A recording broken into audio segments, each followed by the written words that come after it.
The extraordinary adventures.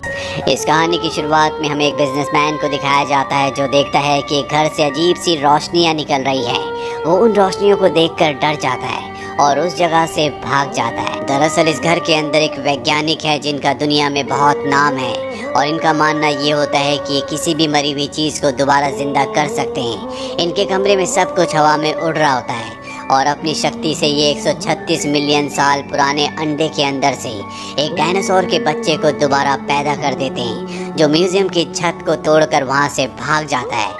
रास्ते में उसके सामने गाड़ी भी आती है जिसमें एक कपल होता है और वो डायनासोर उस गाड़ी को पानी में फेंक देता है। वहीं दूसरी तरफ हमें एक लड़की को दिखाया जाता है जिसका नाम एडल है, जो कि एक जर्नलिस्ट और राइटर भी है। एडल कुछ लोगों के साथ मिस्र देश आई होती है जहाँ पर वो एक खास तरह की मम्मी को ढूंढ रही है और ये मम्मी एक फिजिशियन, एक डॉक्टर की होती है जो आज से कई हजारों साल पहले यहाँ पर हुआ करते थे और अब उनकी मम्मी यहाँ पर है। लेकिन जब ये एक पिरामिड के आसपास होते हैं तभी दो चोर इनके सामने आ जाते हैं। इन दोनों चोरों को पता होता है कि उस डॉक्टर की मम्मी कहाँ पर है।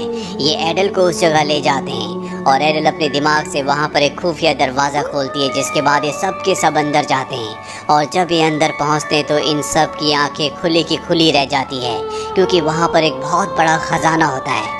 दोनों चोर खजाने की तरफ बढ़ते हैं और जैसे खजाने को यहाँ से ले जाने के लिए इकट्ठा करते हैं तभी इन दोनों की यहाँ पर मौत हो जाती है, यानी कि ये खजाना श्रापित है। अब एडल अपने आदमियों से कहती है कि तुम्हें ताबूत खोलना होगा और जब वो ताबूत को खोलते हैं तो उसके अंदर सच में उसी डॉक्टर की मम्मी होती है जो एडल को चाहिए।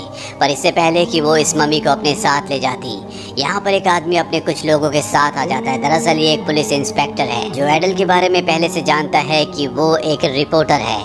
वो उससे पूछता है कि तुम यहाँ पर क्या कर रही हो। एडल कहती है कि मैं इस डॉक्टर की मम्मी को अपने साथ ले जाना चाहती हूँ क्योंकि मेरी बहन बहुत ज़्यादा बीमार है, उसकी बीमारी का इलाज किसी के पास भी नहीं है और मैं चाहती हूँ कि ये मेरी बहन का इलाज करे। ये सुनकर वो पुलिस ऑफिसर, जो कि एक प्रोफेसर भी होता है, वो पूरी तरह से हैरान हो जाता है। वो कहता है कि कोई मरा हुआ इंसान किसी का इलाज कैसे कर सकता है।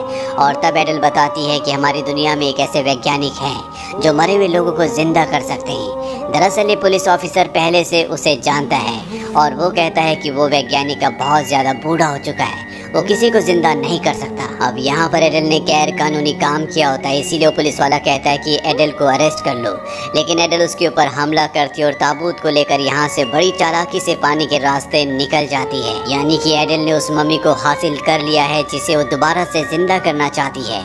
वहीं दूसरी तरफ हमें उस बिजनेसमैन को दिखाया जाता है जिसने कहानी की शुरुआत में वैज्ञानिक के घर से अजीब सी रोशनियों को निकलते हुए देखा था। वो पुलिस के पास जाता है और उन्हें पूरी घटना बताता है। साथ ही वो ये भी कहता है कि मैंने वहाँ पर एक उड़ने वाले डायनासोर को भी देखा था जो म्यूजियम से बाहर निकला था। लेकिन पुलिस उसकी बातों पर यकीन नहीं करती। उन्हें लगता है कि इस आदमी ने रात को शराब पी थी, इसीलिए वो उसे जेल में बंद कर देते हैं और साथ ही ये तय करते हैं कि इस बारे में किसी को कुछ न बताया जाए, नहीं तो शहर में पूरी तरह से दहशत फैल जाएगी। लेकिन शहर में दहशत पहले से फैल चुकी होती है क्योंकि रात को उस उड़ने वाले ड्रैगन ने बहुत सारे लोगों पर हमला करके उन्हें मार दिया था और ये खबर अब न्यूज़पेपर पर छप गई होती है। और जब ये बात प्रेसिडेंट को पता चलती है तो वो पुलिस कमिश्नर को कॉल करके कहते हैं कि तुम्हें इस केस को 24 घंटे के अंदर इन्वेस्टिगेट करना होगा, मुझे 24 घंटों के अंदर रिजल्ट चाहिए। वहीं हमें म्यूजियम में दिखाया जाता है जहाँ पर एक दूसरा साइंटिस्ट आता है, उसके साथ उसका एक असिस्टेंट भी होता है जिसका नाम जॉन है। जॉन एडल का दोस्त भी होता है और उसे पसंद भी करता है। अभी दोनों के दोनों देखते हैं कि म्यूजियम में एक अंडा फूटा हुआ है और साथ में छत भी तोड़कर कोई यहाँ से निकला है। ये दोनों समझ जाते हैं कि इस अंडे से वो उड़ने वाला डायनासोर निकलकर यहाँ से भाग गया, लेकिन कैसे इन्हें कुछ समझ नहीं आता क्योंकि ये डायनासोर का जो अंडा होता है वो 36 मिलियन साल पुराना है। अब यहाँ पर पुलिस भी आ जाती है और वो इनसे पूछती है कि इस अंडे के अंदर से कौन सा जीव निकलकर भागा है और उसका नाम क्या है। ये कहते हैं कि अभी हम इस बारे में जाँच कर रहे हैं। पुलिस यहाँ से चली जाती है। वहीं वैज्ञानिक को दिखाया जाता है जिसके घर पर वो डायनासोर आता है। दरअसल इस वैज्ञानिक ने न सिर्फ उस डायनासोर को दोबारा जिंदा किया है बल्कि ये उससे कनेक्टेड भी होता है। वैज्ञानिक के इशारों पर ये डायनासोर चल रहा होता है। वैज्ञानिक को पता होता है कि ये भूखा है, इसीलिए उसे खाने के लिए देता है। पर अब यहाँ पर पुलिस भी पहुँच जाती है, इसीलिए वैज्ञानिक उस डायनासोर को अपने घर में छुपा लेता है और पुलिस वैज्ञानिक से इन्वेस्टिगेशन करने के लिए अंदर आती है, उनसे पूछताछ करती है और पूछताछ के दौरान पुलिस ऑफिसर को एक अंडा दिखता है जिसे वो खाने की कोशिश करता है। अंदर उड़ने वाला डायनासोर जब ये देखता है कि वो अंडा खाने वाला है तो वो पुलिस ऑफिसर पर हमला कर देता है और घर से उड़कर भाग जाता है। और अब पुलिस ने देख लिया है कि वैज्ञानिक के घर पर वही उड़ने वाला डायनासोर था जिसने रात को कई लोगों पर हमला किया, इसीलिए वैज्ञानिक को गिरफ्तार कर लिया जाता है। वहीं दूसरी तरफ एडेल को दिखाया जाता है जो अब मिस्र से वापस आ चुकी है। अपने साथ वो उस डॉक्टर की मम्मी को भी लेकर आई होती है जिसे लेने के लिए वो मिस्र गई थी। वो उस मम्मी की पूरे ताबूत को लेकर अपने घर पहुंच जाती है, जहां पर हमें एडेल की बहन को दिखाया जाता है जो बहुत ज़्यादा बीमार होती है।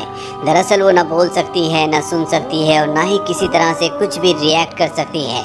ऐसा लगता है कि वो पूरी तरह से कोमा में है और एडेल अपनी इसी बहन को ठीक करने के लिए डॉक्टर की मम्मी को मिस्र से चुरा कर लाई है, जिसे वो दोबारा से जिंदा करना चाहती है ताकि वो डॉक्टर उसकी बहन का इलाज कर सके। अब यहाँ पर जॉन, जो कि एडेल को पसंद करता है, वो उसके लिए एक लेटर डालने लगता है, लेकिन एडेल देख लेती है कि दरवाजे के नीचे से कोई लेटर डाल रहा है। वो दरवाज़ा खोलती है तो बाहर जॉन होता है। यहाँ पर एडेल को ये भी पता चलता है कि वैज्ञानिक को पुलिस ने पकड़ लिया है और अब उन्हें फांसी दी जाने वाली है। इसीलिए जॉन से पूछती है कि फांसी कहाँ पर दी जाती है। जॉन उसे उस जेल का पता बता देता है जहाँ पर वैज्ञानिक होता है और अब एडेल अपना भेष बदलकर एक वकील के भेष में उस जेल में पहुँच जाती है जहाँ पर वो वैज्ञानिक से मिलती है। वैज्ञानिक उसे बताता है कि मैंने कई सालों से एक्सपेरिमेंट करने के बाद एक डायनासोर को दोबारा जिंदा कर दिया, उसे अंडे से बाहर निकाल दिया। ये सुनने के बाद एडेल को बहुत खुशी होती है और वो बताती है कि मैं मिस्र से एक बहुत पुरानी मम्मी को लेकर आई हूँ जो कि एक डॉक्टर की मम्मी है। मैं चाहती हूँ कि तुम उसे जिंदा कर दो। वैज्ञानिक कहता है कि मेरे लिए ऐसा करना बहुत मुश्किल है क्योंकि मैं यहाँ पर जेल में हूँ और बहुत जल्द मुझे फांसी होने वाली है। एडेल कहती है कि जल्दी मैं तुम्हें यहाँ से निकाल लूंगी, इसीलिए मैं यहाँ पर आई हूँ। लेकिन पुलिस ऑफिसर को पता चल जाता है कि वकील के भेष में ये एडेल है, इसीलिए एडेल को जेल से बाहर निकाल दिया जाता है। लेकिन एडेल हार नहीं मानती, वो एक बार फिर से भेष बदलती है और खाना बांटने वाले के भेष में वो एक बार फिर से वैज्ञानिक के पास जाती है। लेकिन एक बार फिर से उसे पहचान लिया जाता है और जेल से एक बार फिर उसे बाहर कर दिया जाता है। लेकिन एडेल इतनी जल्दी हार मानने वाली नहीं है क्योंकि उसे अपनी बहन को ठीक करना है, जिसके लिए उसे डॉक्टर की मम्मी को जिंदा करना होगा और उस मम्मी को जिंदा करने के लिए उसे वैज्ञानिक की जरूरत है। इसीलिए वो कई बार भेष बदलती है और जेल के अंदर जाती है, लेकिन हर बार उसे पहचान लिया जाता है। पर फाइनली जब वो जेलर के रूप में जाती है तो उसे कोई पहचान नहीं पाता और वो वैज्ञानिक के सेल के पास जाती है तो देखती है कि वहाँ पर वैज्ञानिक नहीं है बल्कि कोई नया जवान कैदी है। वो उससे पूछती है कि वैज्ञानिक कहाँ पर है। वो बताता है कि वैज्ञानिक को यहाँ से दूसरी जेल में शिफ्ट कर दिया गया है और अब उन्हें बहुत जल्दी फांसी होने वाली है। ये सुनने के बाद एडेल परेशान हो जाती है। वो समझ जाती है कि अगर उसे वैज्ञानिक को बचाना है तो उसे प्रेसिडेंट के पास जाना होगा, इसीलिए वो प्रेसिडेंट के पास जाती है जिन्हें वो पहले से जानती है। वो प्रेसिडेंट से रिक्वेस्ट करती है कि प्लीज़ किसी भी कीमत पर आप उस वैज्ञानिक को छोड़ दीजिए, मुझे उनकी बहुत ज़रूरत है। प्रेसिडेंट कहते हैं कि मैं इस बारे में सोचूंगा और तभी एडेल देखती है कि वहाँ महल की छत के ऊपर वही उड़ने वाला ड्रैगन है जिसे वैज्ञानिक ने जिंदा किया था और अब वो प्रेसिडेंट के ऊपर हमला करने वाला होता है कि एडेल कूदकर उन्हें बचा लेती है। ड्रैगन उड़कर यहाँ से निकल जाता है। ड्रैगन को दरअसल किसी ने नहीं देखा होता और यहाँ पर प्रेसिडेंट के जितनी भी सिक्योरिटी होती है वो सब की सब ये समझती है कि एडेल ने प्रेसिडेंट के ऊपर हमला किया है, इसीलिए उसे यहाँ से पकड़कर बाहर ले जाया जाता है। वहीं दूसरी तरफ हमें जॉन को दिखाया जाता है जो अपने साइंटिस्ट के साथ होता है। वो उन्हें बताता है कि वो रोज उस उड़ने वाले डायनासोर को खाना खिलाता है कि वो दूसरे लोगों पर हमला ना करे और अब डायनासोर को भी इसकी आदत पड़ चुकी है, इसीलिए हर रोज खाना खाने के लिए वो यहीं पर आता है। साइंटिस्ट को जॉन का काम बहुत अच्छा लगता है। वहीं एडेल को दिखाया जाता है जो हताश होकर घर वापस आ जाती है और जब वो बाथटब में बैठी होती है तभी वो जॉन के लेटर को निकाल कर पढ़ना शुरू कर देती है। जॉन ने उस लेटर में लिखा होता है कि उसे पता है कि डायनासोर कहाँ पर है। ये सुनकर वो जॉन के पास जाती है और जॉन एडेल को डायनासोर के पास ले जाता है। एडेल जल्दी डायनासोर से दोस्ती कर लेती है और उसकी पीठ पर बैठकर उड़कर उस जगह जाती है जहां पर वैज्ञानिक को फांसी होने वाली होती है। लेकिन वो उड़ने वाले डायनासोर की मदद से वैज्ञानिक को वहां से उड़ाकर बचाकर ले आती है। ये उस जगह आते हैं जहां पर डायनासोर को खाना दिया जाता था। यहाँ पर जॉन और उसका सीनियर साइंटिस्ट भी होता है। दरअसल ये वैज्ञानिक को पहले से जानता है और ये दोनों दोस्त होते हैं, इसीलिए एक दूसरे को देखकर बहुत खुश होते हैं। उड़ने वाला डायनासोर भी यहीं पर होता है और तभी यहाँ पर एक पुलिस ऑफिसर आता है जिसे डायनासोर को मारने का काम दिया गया था और वो डायनासोर को गोली मार देता है और जब उसे गोली लगती है तो वैज्ञानिक पर भी इसका असर होता है। दरअसल इन दोनों की जो सोल होती है वो एक दूसरे से कनेक्टेड होती है, यानी कि डायनासोर को अगर चोट लगी तो उसका असर वैज्ञानिक के ऊपर होगा, और अगर वैज्ञानिक को चोट लगी तो उसका असर उस उड़ने वाले डायनासोर पर भी होगा। और अब जब वैज्ञानिक अपनी ज़िंदगी की आखिरी सांसें ले रहे होते हैं तो एडल उन्हें अपने घर ले आती है। वैज्ञानिक कहते हैं कि तुम्हारे घर में जितनी भी एंशिएंट यानी कि पुरानी चीज़ें हैं उन सबको मेरे सामने रखो। और जब एडल ऐसा करती है तो वैज्ञानिक अपनी शक्तियों से उन सभी चीज़ों को हवा में उड़ाना शुरू कर देते हैं, पर कुछ ही देर बाद वो चेयर से नीचे गिर जाते हैं, जिससे उनकी मृत्यु हो जाती है।